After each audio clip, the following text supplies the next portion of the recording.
Hi,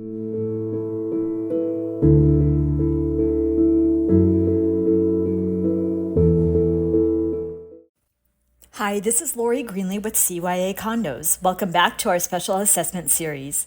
This is our first of two stories today. Earlier this year, the condo owners of the Palm Bay Yacht Club Condo Association in Miami were assessed over $40 million as a result of Florida's new SB 4D legislation that was signed by Governor DeSantis in May of 2022. The development consists of 235 condos on 27 floors, which means each condo owner will owe an average of $175,000. The building was built in the early 80s, which means it's 40 years old. These buildings are expected to need repairs and or replacements of major components and even structural attention at about 30 to 40 years old. So even though many want to blame the governor and this new Florida legislation for these assessments and the financial trouble today's condo owners are facing, what this legislation is actually doing is hopefully preventing another condo collapse like the one in Miami 2 years ago this past June, the one that killed 98 people. That's why the rest of America should be paying attention. Just because your condo isn't being forced to go through a similar recertification process, it doesn't mean your condo is okay. As a matter of fact, according to reserve study companies, fewer than 30% of all condos in America have completed a reserve study, and fewer than 20% have funded their reserves in preparation for these repairs and replacements.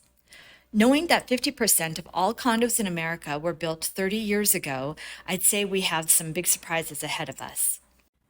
Our second story may not sound as shocking when we discuss the $675,000 repair, but many condo developments house lower income individuals, even though they are not officially considered low income and protected under such local statutes and regulations. Condos were originally built as a more affordable form of housing, yet they are quickly becoming one of the most expensive forms of homes.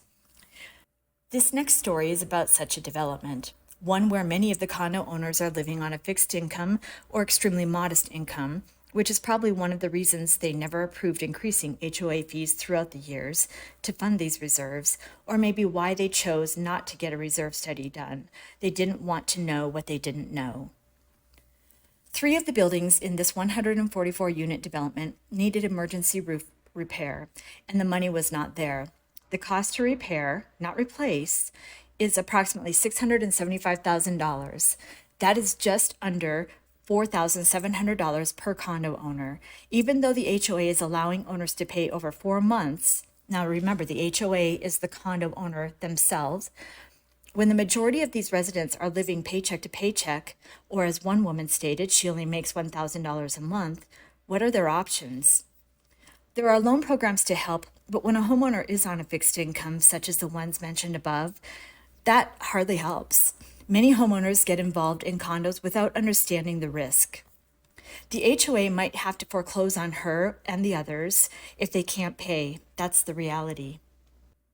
I hope everyone listening and watching hears the importance of the reserve study. It's the only way to know the value of your condo, to ensure you and your HOA are budgeting appropriately, and to make educated decisions when you are purchasing or analyzing your current living situation. If you need further assistance individually or for you and your HOA, please reach out. We are here to help.